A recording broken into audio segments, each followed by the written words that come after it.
The White House has said repeatedly that this is a very popular law. If that's the case, why is it important to get out and sell it?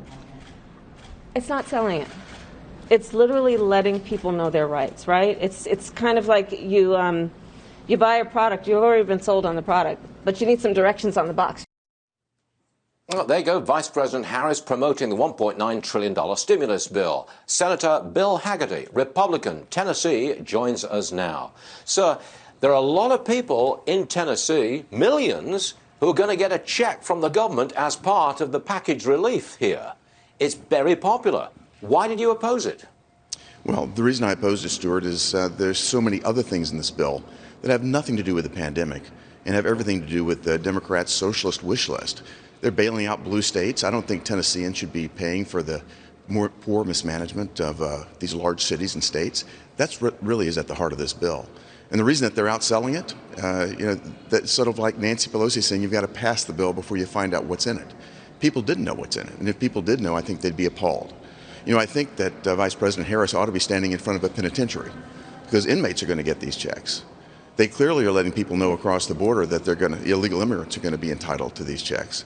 I think it's sending all the wrong messages, the wrong incentives. I mean, it's passed and the checks are already going out. Are you looking forward to 2022? Because the bill is popular now. Are you suggesting that it won't be popular in 2022 for the elections? Well, Stuart, I think what's going to happen is the impact of pouring all of this economic stimulus into the economy is going to slow our economy down. It's going to have a very negative impact in the long run, and I think that it will be felt. The negative implications of this will be felt. It's also putting more debt on the backs of our children, and that's really something I think that many, many people are troubled by. Okay, you are on the Senate Foreign Relations Committee. I want to ask you about the Olympics in 2022, scheduled to be held in China. Yeah. Should we boycott those Olympics? Well, China certainly wouldn't be my choice for the Olympics. The human rights violations there, the genocide that's taking place is very disturbing. I think we should use every bit of pressure and every lever that we can to get the Chinese to change their behavior. The Chinese Communist Party are oppressing their own people in incredibly negative ways. We should use the Olympics and every other lever that we have to get them to change their behavior. I tell you what I am for, though, and that's for the Olympics to take place this summer in Japan. That's a great opportunity, something I want to see happen. And as Japan recovers from the pandemic, I really hope that our athletes who had to wait for a year will have the opportunity to compete in Japan this summer. Senator, I'm just getting word of this, but you've written a letter to the president warning about, quote, increasing aggression from Iran. What worries you most? Well, the biggest concern I have about Iran is that we're going to see the Biden administration take steps to appease them. That's only going to accelerate their malign behavior in the entire Middle East region. The administration seems to be very eager to partner up with Europe to bring Iran to the table. But what does Iran want to do? They want to attack Americans, and they want to attack our allies in the Middle East, and I think we ought to take that into account.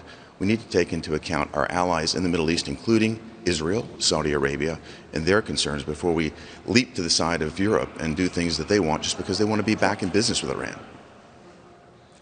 The president is suggesting changes in the filibuster rule, which means you got to talk. Are you prepared to stand up on the floor of the United States Senate and talk against, endlessly talking against the infrastructure package with tax increases? Listen, we've got a tremendous amount of economic stimulus that we've already poured into this economy, most of it untargeted and undirected. With respect to the infrastructure package, I think we're going to have to see what is moving down the pike in our direction. But again, we've got to take into account our economy and our progress. And I think we're very, very concerned about what may be included in this bill. So indeed, I'm prepared to do whatever it takes to stand up and fight against wasteful spending at any turn.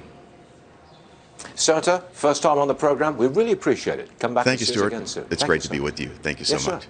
Thank you.